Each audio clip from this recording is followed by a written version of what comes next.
Hello and welcome back to What's Mili Making, where I'm Mili, and this is the space where I talk about the past, present, and future of my knitting. Today's video is Knitting Podcast episode 3. So I'm going to talk about some sweaters I brought out of the WIP graveyard, other things I've been working on, I finished, and at the end I guess I have one acquisition, and I'll chat a little bit about my progress and my feelings on my ongoing low buy for the first half of the year. I think it has been quite a few weeks since I filmed the last episode. I'm still trying to get a handle on how frequently I want to do these. I'm thinking 2 to 4 weeks depending on how much I knit. I did plan on filming this one earlier, but then I wasn't feeling well, and then I was traveling, and then the weather wasn't cooperating. You know how it goes. Apologies in advance for any of the ambient noise that might creep into this video. It's that time of year where everybody's like refreshing their landscaping and their lawn and all that stuff, and I swear like at least once a day I hear a lawnmower, and it's kind of really irritating, but I'm gonna try to edit it out of this video, because if I don't film it today I don't think it's getting done this week, because we're just back to rain and gloom and clouds. My first finished object is one I talked about. That was a WIP in my last knitting podcast. It is the Nightshift Shawl by Andrea Mowry. However, I did modify this one to be a scarf instead of a shawl. This is my second time knitting this pattern. The first time I did knit the shawl version, just following the pattern. And the pattern is written for worsted weight yarn, and the Spincycle like color changing yarn. And my shawl version, the one that I did knit as like it's a triangular shawl, but it's an asymmetrical triangular shawl. That one I knit with the sport weight version. And this one I knit in worsted weight, like the pattern is written, but again I changed the shape. And it is an all over colorwork mosaic knitting pattern. So if you're unfamiliar with mosaic knitting, basically you're only knitting with one strand at a time, and it involves a lot of slipped stitches. Personally, in this pattern, I think it's really enjoyable. It makes the slip stitch rows go by really quickly because you're not knitting half of them, you're just slipping them. I get a ton of wear out of my first version in the winter time. It's like what I wear basically every day when I go outside. So I thought a scarf version would get even more wear, and it totally does. I finished this at the beginning of the month, and I was wearing it beginning of the month in March. And I wore it like almost every day in March. Like if I was outside, I was wearing this because it is so long. I'm able to like wrap it around twice. It covers my nose and my mouth, and it just really keeps the wind out. For the yarn that I used on this, okay, before I talk about the yarn, I should talk about how I modified this shape.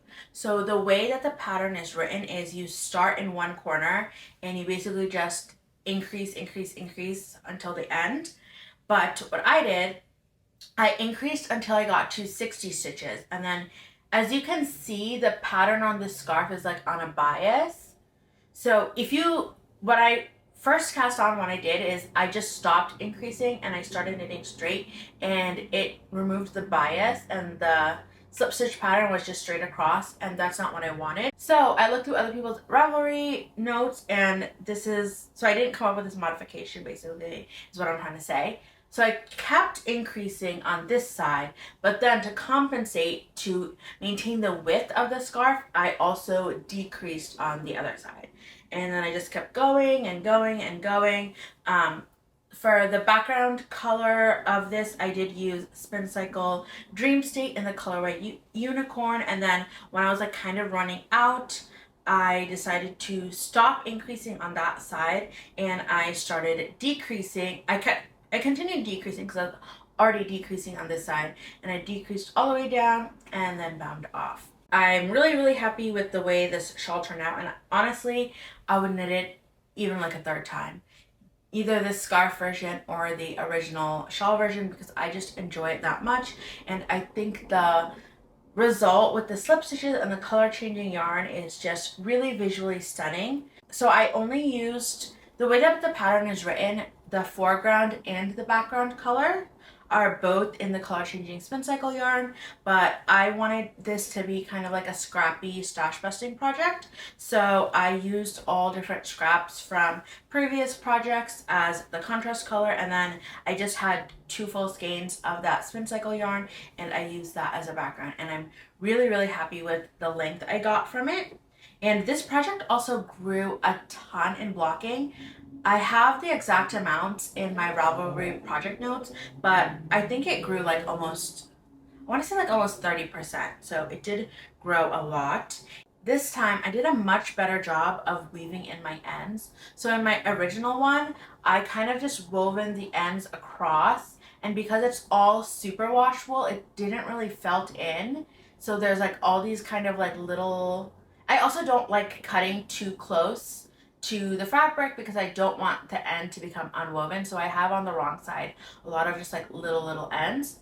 Whereas on this side, and I think Andrea Mowry might even suggest this in the pattern, I wove in the ends along the side of the I-cord stitch, and then I took my darning needle and I stuck it up into the I-cord and I like pulled it out, and then I would kind of like zhuzh it a little so that the end would be inside the I-cord. And I think there's only one spot where you can kind of see it.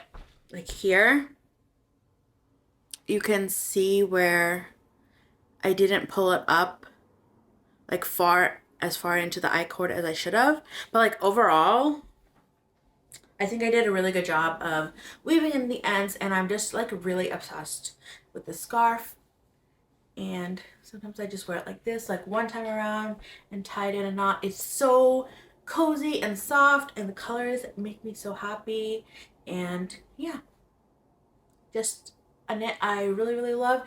And the more I look at it, the more I do think there's a good chance that I will be knitting it again next winter. My next finished object is a finished object-ish, because I think there's a pretty good chance I'm gonna end up frogging this one. Hence why there's also like a ton of ends sticking out of the sweater. So this is the Stripe Hype sweater by Kutokovica. I made sure to look that up because I couldn't pronounce it in my last video. Kutokovica. Her name is Veronica Lundberg. I did not write down her name in the notes, so I don't know, I'm trying to remember it off the top of my head. Anyways, this is a very basic drop shoulder pattern. There's no shoulder shaping. There's a little bit of shaping for the neckline. There's no short rows. Very beginner friendly. And the reason why I was attracted to this pattern is because of the color blocking stripes, I guess you could call them. That's how she does it in her original pattern. I made this pattern so much more difficult than it needed to be because I could not decide on my colors. So all the white in this sweater is Sandnesgarn Double Sunday, and then let's see, this purple stripe up top, this blue stripe on the body, and the blue stripe on the sleeve are all from the Playful Days Hydrangea collection. It's also on their non-superwash DK base, and then this pink and this green are also Sandnesgarn Double Sunday. So I absolutely love all the yarns that I used in this sweater, but I just kept re-knitting the stripes because I couldn't decide on the colors, and even now that I'm done, I still honestly don't really love it. And because I kept re-knitting it, so I hate knitting ribbing, like it's the worst in my books. So what I did, instead of re-knitting the ribbing for like a third time, I did some sort of grafting. I think, yeah, I cut off the ribbing, then I frogged back because I think originally this green stripe I had used like a yellow, and then I tried a pink, and then finally I settled on this green. So I cut off the ribbing, I frogged back, re-knit this with the green, and then I grafted on the ribbing. And I think I did an okay job with the grafting, but this is why this sweater was in hibernation for so long, because I cast this on last summer when I was at the beach, and then I kept re-knitting, frogging, re-knitting, frogging because of the colors, and then I just put it away for several months because I didn't feel like grafting on the end. So last month I finally grafted on the end, and that was the body. And then the sleeves, so since I knit this over the summer, I really like taking sweaters with me, like when I'm out somewhere, like I I took this sweater to the beach, I took it to night markets, I took it to dinner, I took it to see a Broadway play. Like, I just took it everywhere. And in the summer, the last thing you want to do when it's like 80, 90 degrees outside is carry around a whole sweater with you. So I thought I would be clever, and I did a provisional cast on for the sleeves, and I was like, okay, I'm just gonna graft the sleeves on. I hate grafting so much. And getting the tension right on grafting is not that easy. My problem is that I tend to graft very loosely because I'm afraid of it being too tight. But that means that after it's done, you have to go in and you have to adjust it to get it just the right amount. And I have not done that yet, so it looks really sloppy. And yeah, that's all the saga of how I made this much more complicated than it needed to be. I had to graft on the sleeves, I had to graft on the ribbing, and even then I'm not happy with how the final color combination looks. It just really reminds me of like a baby's nursery, and that's not the vibes I was going for. Especially because, like I said, I really, really love this yarn. So what I think I'm gonna do is, not anytime soon, because it's just kind of depressing me, I think I'm going to frog the sweater, and I do have more colors of the hydrangea collection. I have more blues. I think I have like a creamy color. I have this neon yellow color, which is like my favorite color from that collection.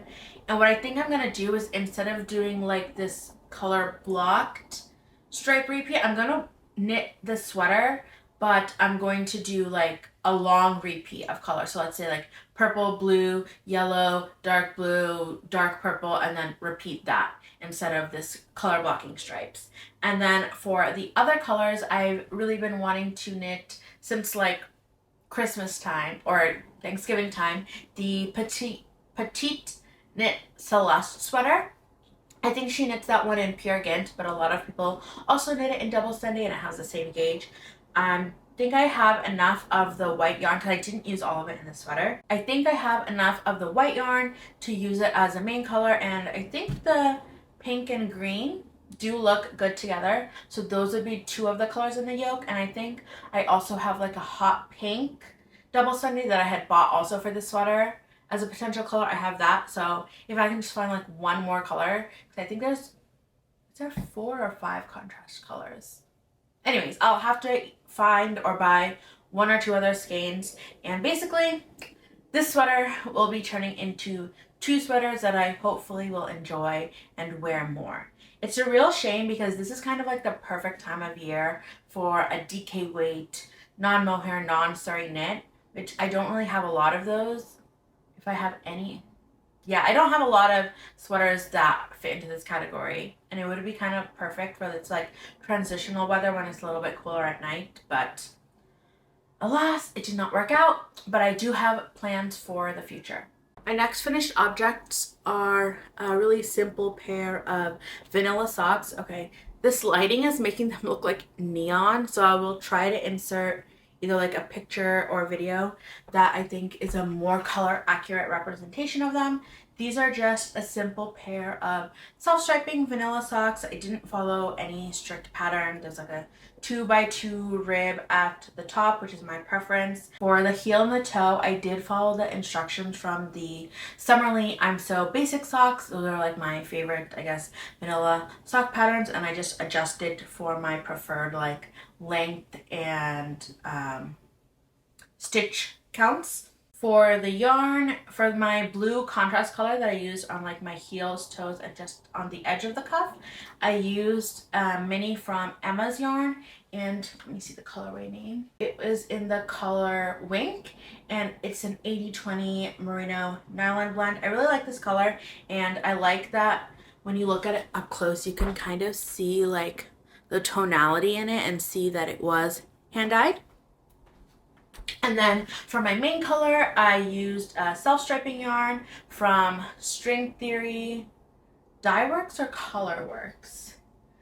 Let's see. Okay, so this is from String Theory Color Works in the colorway Aspidocilis Neo Mexicanus. And I bought this yarn because I really like the colorway, and they were donating like part of the proceeds from this colorway to abortion funds in the US. And Yeah. Oh, also I liked that they had interesting bases. So this, I'm pretty sure, was a BFL nylon blend, and I prefer BFL over merino because I just find it hardier, and it's also more pleasant for me to knit with because I think sometimes merino is too soft and slippery, and especially in a small circumference, it can like kind of slip off the needles. And also I think BFL, did I already say this? BFL is just more hard wearing. Oh, and somebody on Instagram also told me when I shared these socks, these are actually the colors of the lesbian pride flag.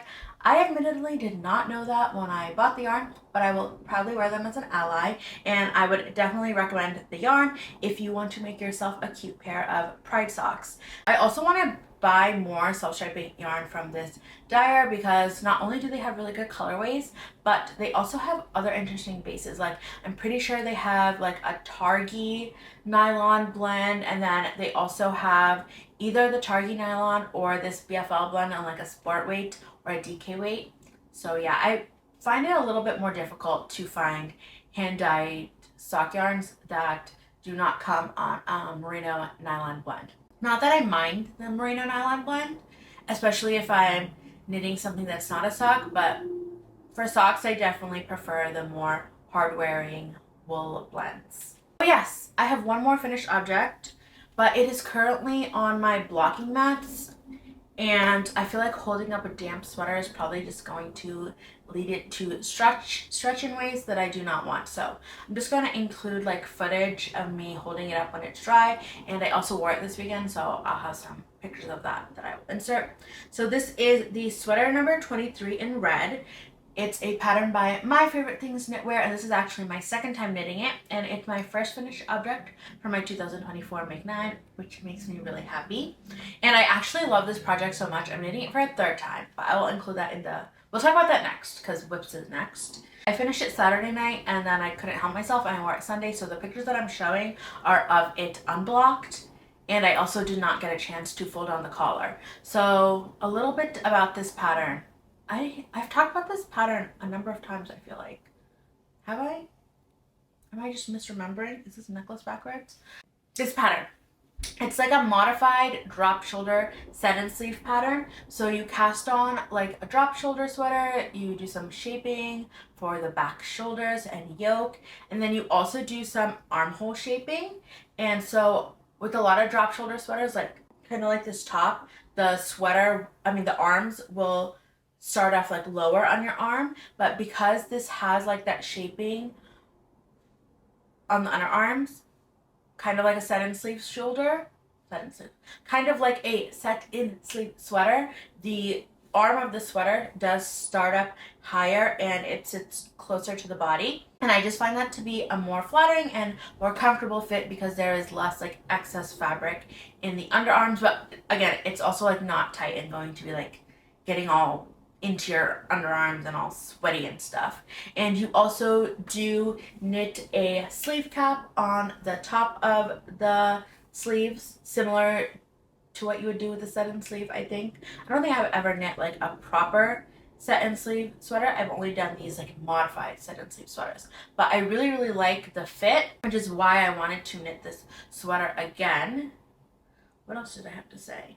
So as I was saying, I really like the fit, and this year I'd also like to explore more of like the uncommon sweater constructions. I feel like a lot of the patterns that I see or like that have been published in recent years are primarily either like basic drop shoulders, circular yokes, or raglans, and I'd like to explore more like contiguous sleeve construction, set in sleeve construction, and saddle shoulder construction, etc., etc. So even though I may be knitting stockinette sweaters, the fit and the construction is what will make the sweater interesting / unique. Maybe not to anybody seeing me wearing them, but just like for my own knitting experience. And also just for like learning, like, oh, this type of construction works this way, this is what I learned from this project, etc., etc. As for the yarn that I knit this project in, this is another Newton and silk mohair sweater, so I held 2 strands double. So the wool that I used is Honor Ak Air Newton in the color Amanita. It is an unspun wool, which just means it's an unspun wool. It's like pencil roving. It has the fibers, I think, have a really long length.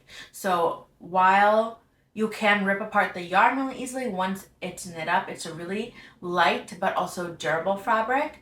I personally do not really enjoy knitting unspun yarn by itself because it does rip so easily. I think it's way easier when you hold it as a second strand with like lace weight wool, silk mohair, suri lace, whatever. It's just much easier if you do hold it with a spun yarn. So that's what I did with this sweater. The yarn that I held it with is the Isagar silk, or Isagar. I see people pronouncing it different ways, I'm not sure.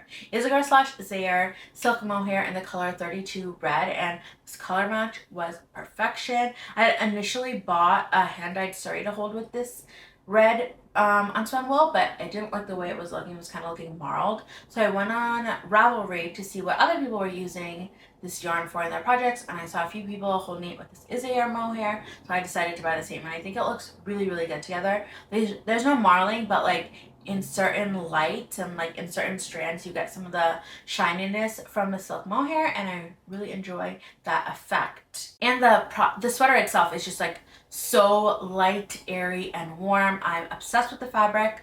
Also, if you're familiar with the Nutidin, they basically use different fiber blends for every single one of their colorways, and that means there is like some variety on the softness and the thickness of their yarns because, like I said, each one is not repeated and unique, and this colorway is definitely one of the thicker and softest ones that I have tried, and I actually hope that I have enough left over to make a second sweater out of. I haven't weighed it, but I think I have at least 200 grams left, which should be able to be enough to make something.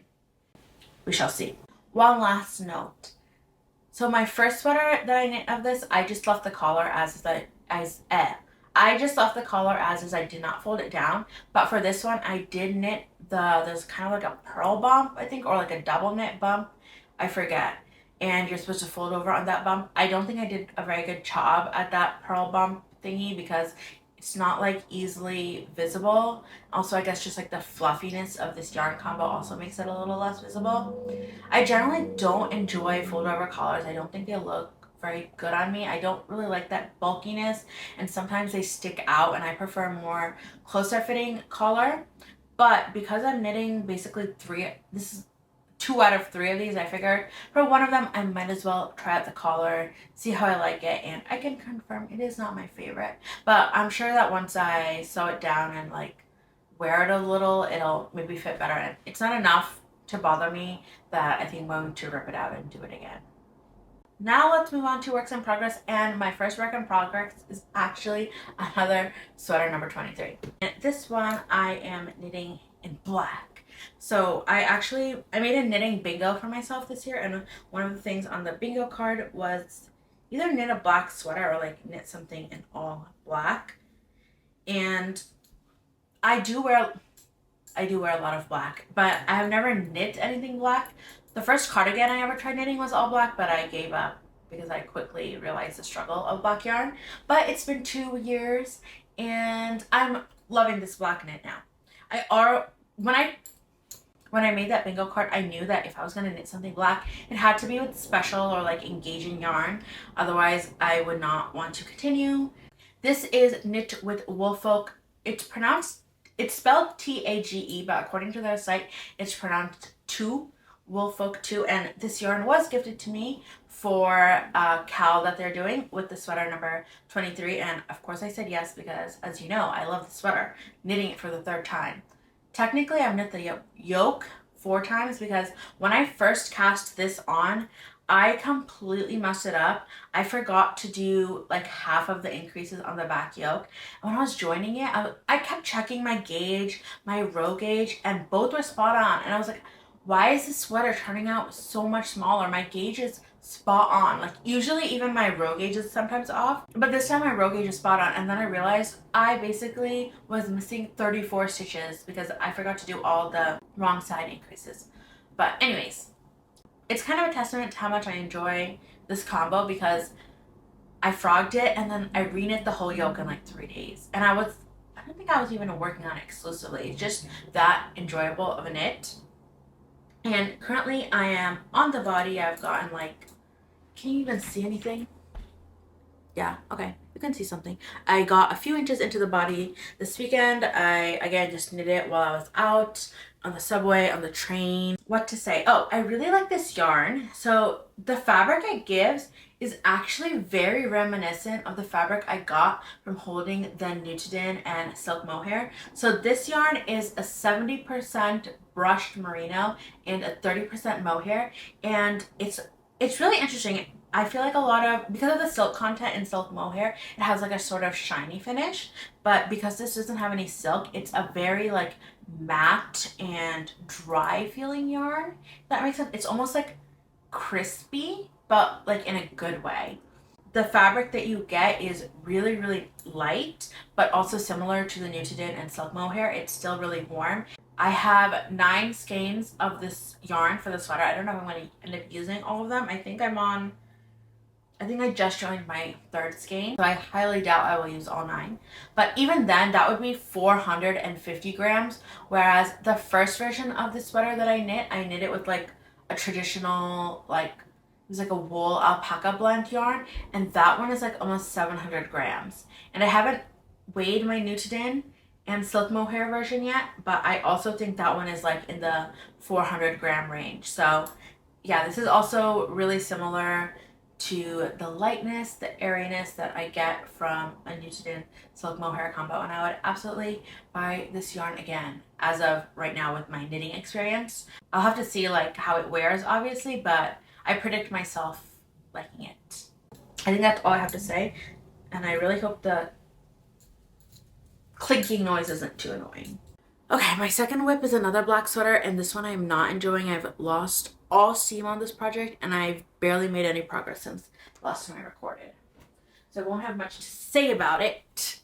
It's also just like way too warm to wear this anytime soon.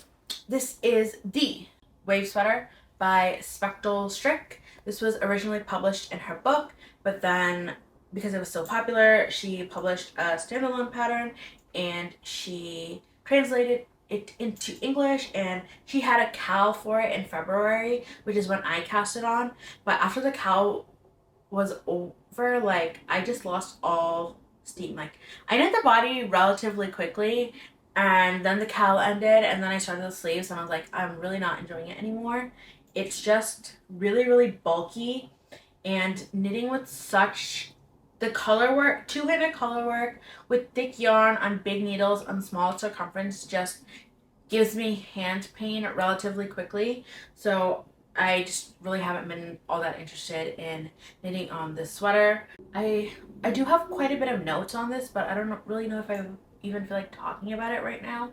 I have been kind of filming these little check-in clips with this sweater, so I might try putting that together into kind of like a project vlog slash at the end after I finish knitting the sweater, because I do want to finish it before I pack it away, because I'm afraid if I put this away for the summer, I'm never gonna finish it. Like, I'm just not gonna feel like finishing it next fall. But if I finish it now, I think I would wear it in the fall, because it is so heavy. It's actually kind of like a good transitional piece when it's like maybe in the 50s, because I could wear this alone. Like, I wouldn't need a coat. It's really, really warm. But yeah, so that is my goal, to finish it this month and then share that video. But what do I want to say about this? Okay, so let's talk a little bit about the yarns, I guess, that I'm using. My main color is a Noro yarn, and when you're up close you can see like all the variegation in it. It is Noro Viola in the color Kosai. So it is black, but it has like a lot of blues and greens and reds spun into it. And then my contrast color, I'm using 2 strands of Amano Skinnyana, which is a single ply fingering weight yarn. I think it is discontinued, but it's really lovely, nice color, super soft, relatively affordable. And then I'm also holding that with fluff, and because I was knitting this all with Instash yarns, I was kind of like switching the fluff that I was using. I don't know if you can really tell. I think it actually blended in pretty nicely. I was using either 2 strands of Amano Uma, which is like a Surrey mohair silk blend, or 1 strand of hand-dyed Surrey alpaca. There's just like a lot of yarn in this sweater, and it's really heavy. I also was playing a little bit of yarn chicken. As you can see, I did not do the ribbing on the sleeve because usually, like, I feel like sweater sleeves are longer than the body, and I don't know if I have enough yarn to knit. In a lot of the project pages, people knit like a half chart repeat on the sleeve, and I don't know if I want to do that or not. Probably just do really long ribbing. The Noro yarn is frogged from another sweater, and I really don't want to buy like another $40 ball of yarn. I just want to use what I have. And I should have weighed how much yarn I used for the first sleeve, but I don't know. This is how much I have left, and I have, okay. This is how much I have left of the Noro. So my plan is to finish like the chart repeat that I'm on this sleeve, do another full chart repeat. So these are 2 of the same lengths, and then I'll start the ribbing. And if I run out of yarn for the ribbing, I have some just like plain black yarn, and I will just finish out the ribbing on the sleeves in that solid black yarn. That is the plan. But yeah, sorry to be a bummer about the sweater. I just don't really feel like talking about it or knitting on it, but I will force myself to knit on it. I'm not going to force myself to talk about it right now. That is a wave sweater. It's like, look how big it is. It's so big. So warm. Also today, because it's so hot outside, I think I'm like even less motivated with this. One of my goals for this year was to knit a pair of socks every month, and January, February went great. I knit vanilla socks. For March, I decided to knit this cabled socks. These are the tributary socks from 52 Weeks of Socks, Volume 1. They're an all-over cabled sock. Pattern is written toe up, but I did modify it to be cuffed down because that's just my preference. I also, basically, I didn't really follow the instructions for this yarn, for this sock. I knit a vanilla sock, and I just used the cable chart for the sock, and I realized I do not enjoy knitting cabled socks. I think they look beautiful. I love the way it looks, especially with this green yarn. It reminds me of kind of like ivy or something, but it's such a pain to knit. I typically will cable without a cable needle, but with like a superwash yarn, small circumference, tiny needles, there was just no way for me to cable without a cable needle because the stitches were just flying off and unraveling. So that was one annoyance. Even though you're not cabling that often, it was still annoying enough that it made me not want to knit on it. So after I finished the first sock, I did cast on the second sock, but as you can see, I did not really do a lot of it. I do plan on finishing these socks, hopefully this month. I kind of already knew when I made my plans of the 12 months of socks. So like I was saying, I have my knitting bingo card, and on my bingo card, I did not write knit 12 pairs of socks. I wrote knit 8 pairs of socks. So I guess maybe I should amend my goal to be at least 1 sock a month, because then I would be successful, because I did knit that 1 sock in March, and hopefully I will knit the second sock this month. Oh, and the yarn that I'm using is Woolberry Fiber Co. in their Berry Sock Base, which is a BFL nylon blend in the, oh my god, is my camera's overheating. How will this work? This is Woolberry Fiber Co. Berry Sock in Beach Reeds, which I think was their August collective colorway from last year, and it's just like a really nice kind of, I guess, mossy green. It is definitely showing up warmer on camera, and yeah, it's a nice tonal color, and then there's like the odd fleck of brown or red in there. I actually used this yarn to knit a colorwork hat for my brother for Christmas, but I had quite a bit left over, as you can see, and I will definitely have enough for the second sock, and I will still have some yarn left over. I guess that is my second reluctant knit. Okay, my next WIP is not a reluctant WIP. It's actually one I'm enjoying a lot, and I've had to stop myself from knitting it because I want to work on other things. This is the Vertices Unite by Stephen West. It is a modular garter stitch shawl that you knit with fingering weight or sock yarns, whatever you have, and it's a really popular pattern for a good reason. I initially cast it on because I was going away one weekend for a wedding and I wanted something that I could knit at the airplane, on the plane, and just like any downtime that I had. So this first section is this really big triangle. It is garter stripes, and according to like a lot of people on Ravelry, they said this section could be quite a slog and it would get really boring and repetitive. And so my goal was over that wedding weekend to finish this section 1, and I did finish it like the night that I flew back home, which I'm really happy about because it definitely did get boring at a point, but it was the only knitting project I had, so if I wanted to knit, I had to work on this. Just really soft and squishy for my yarns. Again, I pulled everything from stash for this yarn, and a lot of people do make this into a scrappy project. So for section 1, so you use 5 different colors for this shawl, all fingering weight, or you can do it in whatever weight you want. The pattern is just written for fingering weight.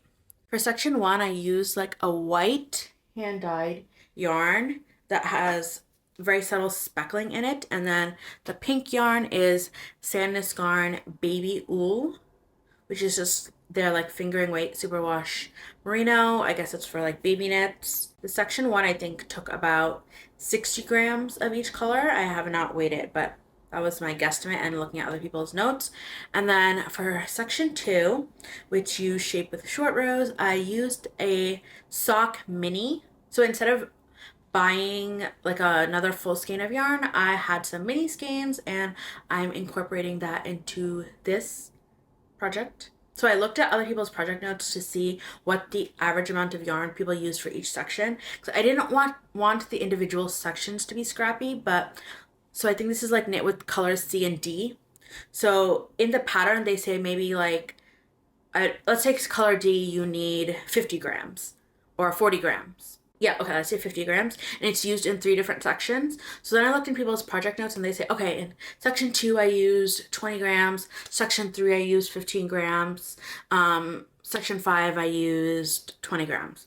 Those aren't the real numbers. I'm just giving it an example. So instead of going out and buying a 100 gram skein of yarn, I had a bunch of minis, and each section used less than 20 grams. So I'm just using 3 different minis that are kind of like in a similar color family in each section instead of buying a whole skein, if that makes sense. Hopefully I didn't like over explain it. So the next section that I have to knit will be in here, and after I wind up the yarn, I will hopefully cast it on this week. People do say that this section is kind of annoying because you will be picking up stitches. It's like 30 minutes later because my camera shut off from overheating. Hopefully, I think I'm in like a similar position. So that's why if there's like a huge change of positioning where I am on the screen, that's why. I think I was talking about section 3 of the Vertices Unite. So a lot of people, not a lot, some of the project notes that I was reading on Ravelry, people were struggling with that section because I'm pretty sure like you have to pick up stitches along this edge and along this edge, and to make it look clean and seamless is a little bit of work. I'm also slightly concerned. I do have some ends that I had woven in because I had to join. Basically, I used more than 50 grams of yarn in this section for each colorway, and because they were superwash, usually I would just spit splice the yarns in, but because they're superwash, that did not work. So I did have 2 ends, and I didn't really want to weave them in on the center of the fabric. I thought it would be cleaner along the border, but alas, hopefully that does not affect the pickup.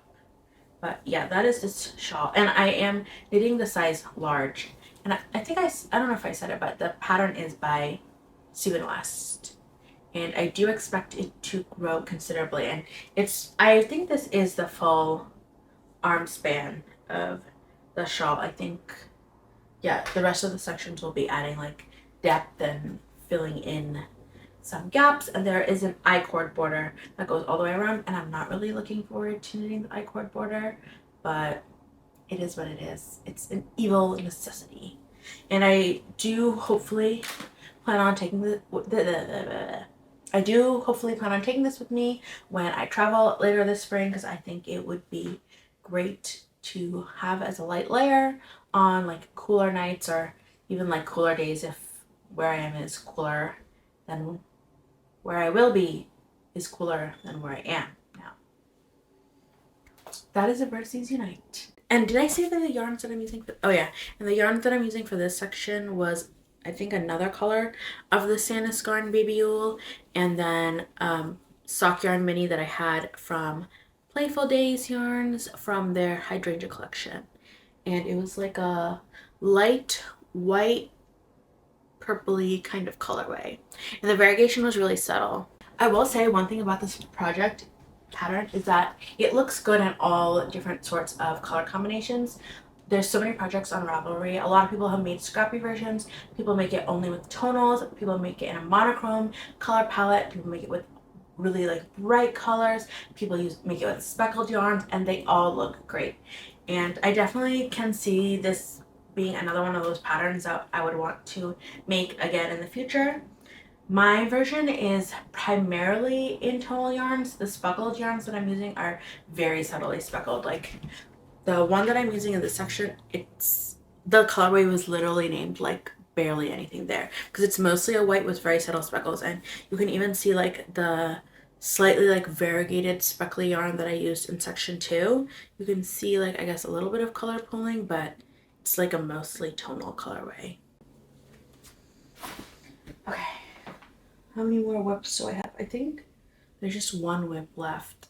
And this is a WIP that I have brought back from the WIP graveyard from last summer.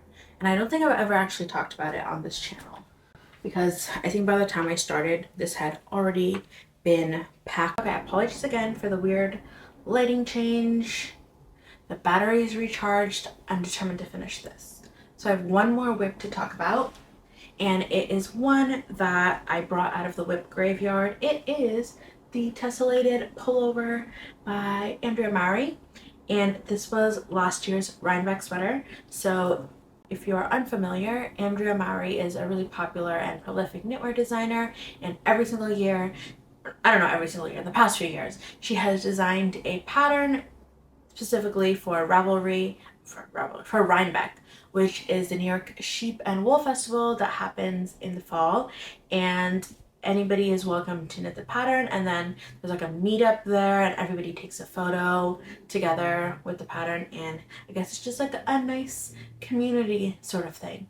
So I actually cast this sweater on last year, a few days after its release, and I knit the body like relatively quickly because this is a bottom-up sweater construction, and then I don't know, the yoke just took me a really long time. And I did see a lot of people at Ravelry I did see a lot of people at Rhinebeck this last year wearing theirs, and they were also beautiful. So many gorgeous, unique, beautiful color combinations. And I did want to eventually finish mine, and so I brought mine out 7 months later, and it's kind of silly. I put it away because the yoke was taking me so long, and I finished the yoke, like whatever I had left, in one night, in one day. Like, why did I wait so long? Why? Doesn't make sense. Anyhow, I do have quite a few complaints about the sweater. Let's just get into it. So this is a bottom-up construction. You start off casting on the ribbing. I'm pretty sure she recommends doing the tubular cast on. I personally do not enjoy doing the tubular cast on. I don't mind the provisional tubular cast on, but like just the tubular cast on that you like do with like the slingshot or whatever, I get confused. So I did an alternating cable cast on, and I think it actually looks really nice and clean. And that is my preferred method of casting on when I do 2x2 ribbing. And then you knit up the body. And oh, the reason I don't really like the construction is because I don't like bottom up construction because it's harder to try on. It's harder for me to tell how it's going to sit on me, specifically with the body length and the yoke length. I think there's just more flexibility when you are knitting a garment top down. But again, this was, I think, my first time knitting a bottom-up garment, and I wanted to give it a try, and I did really like the look of the finished object, so I was willing to deal with it. I also do really like the way that the shoulders are joined. You do a 3-needle bind off, and you get this ridge, and I think it's just a really nice design detail.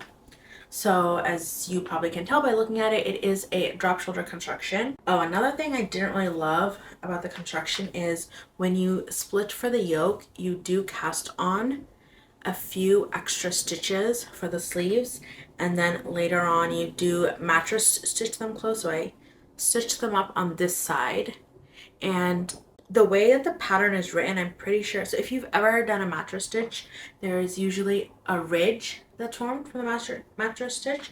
I think the way that the pattern is written, that the ridge is supposed to be on the outside, but I didn't like the way it looked, so I undid it and I put it on the inside because mine was just looking really sloppy on the outside. And what else? Oh, it's also kind of annoying that there's so many ends to weave in on the sweater. So part of it is my fault. When I was winding up one of the yarns, the Spincycle, in this project, I made it a big tangled mess, and basically I had to just cut it up into smaller pieces, and even that took me I think 2 hours to unravel it. So part of the reason I do have so many ends is my fault, but even with the other yarns, there's just so many ends to weave in, which is kind of annoying, especially when you don't like weaving in ends as is. I don't think I have any other complaints about the sweater. All that said, I do still really like the finished object, and the mosaic knitting slip stitch pattern is really enjoyable to knit. I do think when I was knitting it last summer, I just got kind of sick of it, but because I haven't worked on it in so many months, I'm enjoying the rhythm of it again. And similar to my Nightshift Shawl, so this is also mosaic knitting, so again, you are only knitting with 1 strand at a time. This sweater uses 3 different yarns, so you have 1 main color, which you use also for the ribbing. So for me, I'm using Pearl Soho Goodwill, which is a non-superwash sport weight yarn, and this is the natural undyed colorway.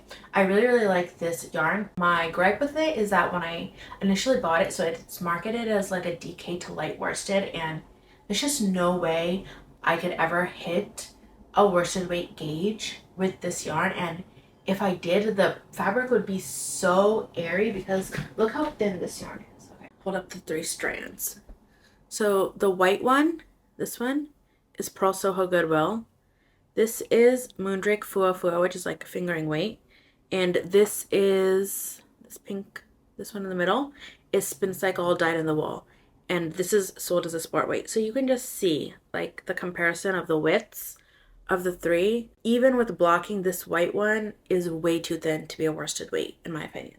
So that is my only gripe with that yarn. Otherwise, I really enjoy it, and I would repurchase it again for sport weight project. So I guess I kind of gave an overview of the yarn. So after Goodwill, my contrast color is Spincycle Dyed in the Wool, which they are known for their barber pulling color changing yarns, and this is their sport weight version. And the color I'm using is Verba Volant, which has pinks, yellows, kind of grays to it. I guess if I go closer with this, you can see more of the colorways in it. And actually, it was a good thing that I had cut the yarn into so many pieces, because it ended up being, so you knit, this is the back, so you do knit the front yoke and the back yoke flat, and then when you cast off stitches for the neckline, you are knitting the left shoulder and the right shoulder and left shoulder separately. It was really easy for me to do color management to make sure that the colors on each side of the shoulders were kind of similar, because I had cut my Spincycle. I had basically just a bunch of tiny balls of my Spincycle, so it was really easy for me to just find 2 balls that were pretty similar in color, and I think the shoulders turned out really nicely. Because I would have been annoyed if let's say this shoulder was this gray color and this shoulder was this pinky color. I just like that it is somewhat symmetrical. And then on the back, I did the same thing. And I think also for the sleeves, I'm going to try to make them as symmetrical as possible. I am kind of playing yarn chicken with my Spincycle yarn. So the thing is, if you have access to a store nearby that sells it locally, or you're visiting somewhere that sells it in store, I would recommend buying Spincycle like in store. I think if you buy it directly from their store, you can schedule like a Zoom call with them and pick out the specific skeins that you want. And I think also Farmer's Daughter's Fibers also allows that, just because there is a lot of variation in what each colorway looks like. So the skeins that I bought these I think in 2022. So it's been a while. That batches obviously they've dyed many more batches of this colorway since then. So the batch that I got was quite pink, and I guess on the lighter side. And now when I look at like the Verba Volant color skeins that people are buying more recently, it's definitely more darker. Even though I could buy another skein of this colorway if I run out of yarn, I don't think that it would look the same. But again, I will keep an eye out for it. If I run out of yarn, I'll look at my local yarn stores to see if they do have similar colored skeins, colored colorways. But if not, I'm pretty sure I have like other Spincycle colors in my stash that are similar enough. When I run out of yarn, I think it will be probably like towards the end of the sleeve and I won't be as bothered. Also, I did weigh the yarn before I started the sleeve, so once I use half the Spincycle that I have, and if I haven't finished the sleeve, I will just stop and knit the second sleeve. And that way, if I do have to use a different color towards the end of the sleeves, at least it will be symmetrical between the two sleeves. Oh, and then the last yarn that I'm using, the fluffy yarn. This is Moondrake Fua Fua in the colorway Flamingo. I'm absolutely obsessed with this yarn. It is so luxurious, and it does come with a luxury price tag to match. So it is 70% cashmere, 30% merino, and it is so soft. It is literally like one of the softest yarns I've ever used. While it does have a fluff factor, it doesn't have the same halo that you get with a mohair or a surrey. So while it is fluffy, I don't think it kind of like overwhelms the other colors in the sweater, and I really enjoy it. I'm still on my first ball of it, and I'll definitely have to break into a second one. But because this is so expensive, I actually think the tessellated projects are a really nice choice for it, because all of the sizes use 2 or less skeins, and I think the smallest sizes only use 1 skein. So instead of having to buy a whole sweater quantity of this, you can make this sweater with it, and it's still like all throughout the sweater. And because you have a lot of floats on the inside, you're still getting to feel like the softness of that yarn. And I actually had initially bought this. I didn't pay full price for this. I'm pretty sure I bought it when like Brooklyn General Store had a sale. I did buy a sweater quantity, but because when I was taking out colors for the sweater, since I had this in stash, I didn't want to buy like more of this expensive yarn when I had it in stash. But when I do finish this sweater, I think I'll have kind of a weird amount left. I'll have like 2.5 skeins. So I'll have to see what I can make with that. Hopefully I can find some sweater pattern to make with it, but if not, there's always shawls. Or I can make a scarf, like a cashmere merino scarf, and this pink would be so soft and I would definitely wear it. So that is a possibility. And that wraps up my WIPs. Okay, I just realized I forgot to talk about a WIP. The WIP that I forgot about is my Estro sweater. Is this the right side? So this is a sweater pattern by Petite Knit. It's an all over textured knit, and I'm knitting it with 1 strand of knitted in I think the color Stika. If that's not correct, I will put the correct name on the screen. And I'm holding it with a strand of La Bien-Aimée silk mohair in the colorway Ami's Shawl, which is like a pinky peach colorway. It looks like a solid in here, but it's actually, I don't know what to call it. I don't know. Is it like a variegated? Because there's no speckles in it, but it has like streaks of color. I think it's easier to show it when it's in the hank form, so I will insert a picture of it. I really love how this is working up. However, to be honest, it's not the most enjoyable knit because no 2 consecutive rows are the same. So you always have to be looking at the chart when you're knitting it. And I also struggle a little bit to read the knitting on the wrong side because the whole texture is done with knits and purls, and like I said, it's not repeating. I think the fact that I can't easily read the knitting is what makes it less of an enjoyable knit for me.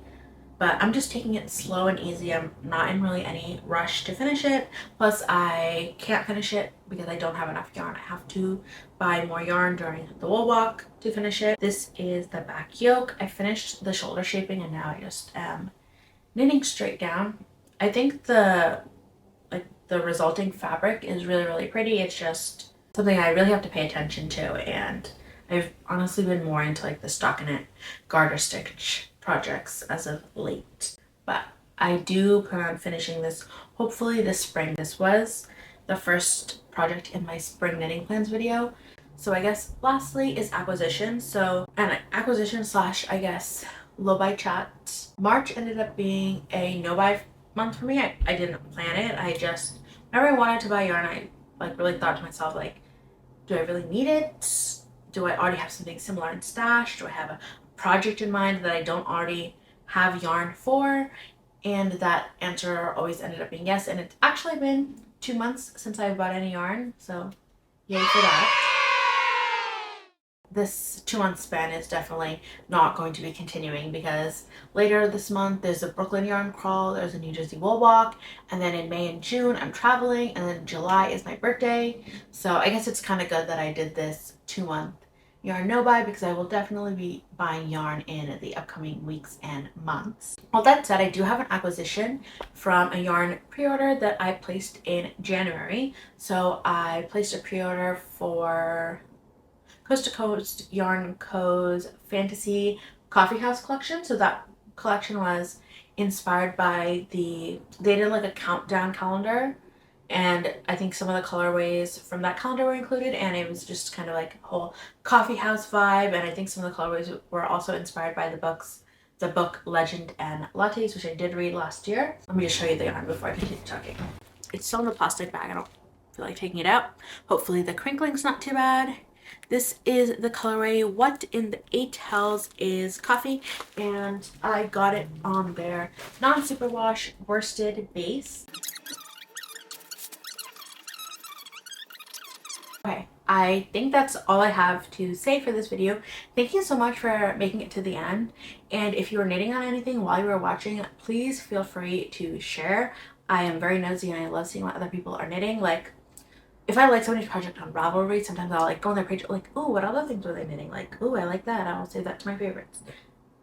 Anyways, enough of that tangent. All that to say, I'm nosy when it comes to knitting. If you liked this video, please give it a thumbs up and feel free to follow along. The next video will probably be either a video about the wave sweater. Like I said, I have clips that I recorded while I was knitting it, and then when I finish knitting it, I'll do kind of like a debrief on the modifications, what I liked about the pattern, what I didn't, etc. Or the next video might be a video about the New Jersey wool walk, just like sharing the stores that I went to, what I bought, what I saw, but that won't be until the end of the month. But if you're interested in either of those videos, please do let me know. And yeah, that is truly the end. Thank you again for watching. Happy knitting, and hope to see you next time. Bye.